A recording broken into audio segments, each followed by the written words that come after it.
KPK में लोग जब पूछते हैं अपने हुकूमत से कि हमें सस्ती रोटी चाहिए, वो जब अपनी हुकूमत से सस्ती रोटी मांगते हैं तो वो कहते हैं हमने आपको शऊर दिया। जब केपीके के अवाम अपनी हुकूमत से होनहार स्कॉलरशिप मांगते हैं तो वो कहते हैं हमने आपको शऊर दिया। मुझे ये बताओ कि शऊर से किसी का पेट भर सकता है? शऊर से किसी बच्चे की फीस अदा हो सकती है?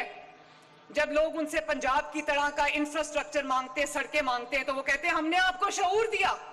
शऊर पे बैठ के कॉलेज जाओगे, शऊर पे बैठ के रोजगार पे जाओगे, शऊर पे चल के जो है वो अस्पताल जाओगे, और जब वहां पर कहा जाता है कि हमें अच्छे अस्पताल दो, पंजाब की तरह अच्छी इलाज की सहूलत फराहम करो, तो कहते हैं हमने आपको शऊर दिया है।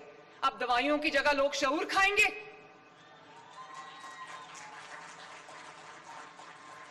जब केपीके की आवाम से लोग रोजगार का सवाल करते हैं तो वो कहते हैं हमने आपको शऊर दिया है।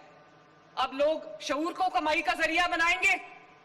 जब केपीके के लोग उनसे अच्छी सवारी मांगते हैं, ग्रीन इलेक्ट्रो बस मांगते हैं, मेट्रो मांगते हैं, तो वो कहते हैं हमने आपको शऊर दिया है। तो क्या शऊर पे बैठ के लोग सड़कों पे ट्रैवल करेंगे? आवाज आ रही है मुझे आप सबकी?